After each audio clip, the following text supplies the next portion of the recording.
সমাজ থেকে বন্ধ করতে হবে। এটার জন্য একটু সবর করতে হবে ভাই, ইনশাআল্লাহ সময় আসবে, আল্লাহ তাআলা এগুলো সব পরিবর্তন হবে। আপনার মেয়েটা হয়তো আপনি আর পাবেন না, এই দুনিয়ায় পাবেন না, কিন্তু আপনি এমন এক জায়গায় পাবেন যেটা চিরস্থায়ী যায়। শহীদ হিসাবে আপনাকে, আপনার স্ত্রীকে এবং আরও আত্মীয় স্বজনকে নিয়ে যাবে। একজন শহীদ কমপক্ষে 70 জনকে সুপারিশ করতে পারে, সে তার দাদা দাদিকে সুপারিশ করতে পারবে, নানা নানিরও সুপারিশ করতে পারবে। সুতরাং বেঁচে থাকলে সে যা করতো হয়তো অনেক কিছু করতো, আর বেঁচে থাকাই কাঙ্ক্ষিত, কিন্তু অনাকাঙ্ক্ষিতভাবে যখন কিছু ঘটে যায় এটাও মেনে নিতে কিচ্ছু করার নেই। আপনি যদি আফসোস করে হাজারো চেষ্টা করেন হয়তো আপনার প্রেশার বাড়বে, হয়তো আমার বোনটার আরও কষ্ট বাড়বে, কিন্তু খুব একটা লাভ কিছু হবে না। এবং আল্লাহর উপর তাওয়াক্কুল করেন, আল্লাহ সাহায্য করবেন। আল্লাহর কাছে অনেক দুই হাত তুলে দোয়া করছি। আমি এবার হজে গেছি, যদি মেয়ের পাই, মেয়ের নিয়ে আমি আবার সামনে হজে যাব। আল্লাহর কাছে নিয়ত করছিলাম। আমরা একটু মোনাজাত করি, সূরা ফাতিহা আর ইখলাস তিনবার পড়ি।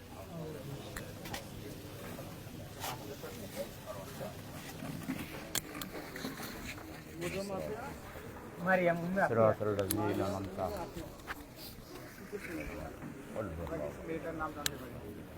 মারিয়াম উম্মে আফিয়া, ডাক নাম আফিয়া আর কি।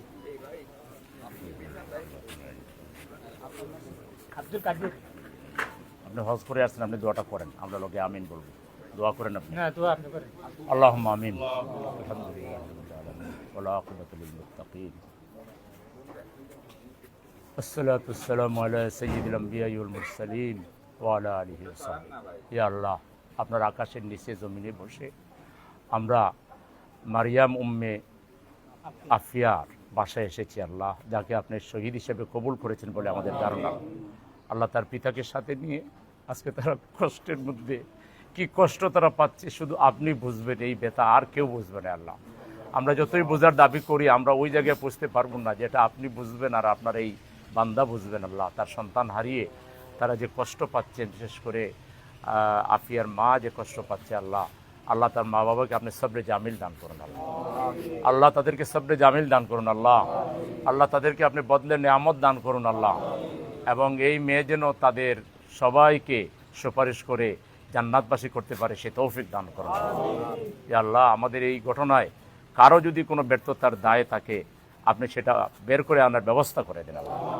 আমরা যা ডার্কের মধ্যে যেন না থাকি আল্লাহ। এখানে কোনো ষড়যন্ত্র যদি থাকে যে তদন্ত কমিটি হয়েছে তারা যেন দায়িত্বশীলতার পরিচয় দেয় এবং পুরো ঘটনার একটা স্বচ্ছ বর্ণনা যেন জাতির সামনে তুলে ধরে, আমরা সেটা চাই আল্লাহ।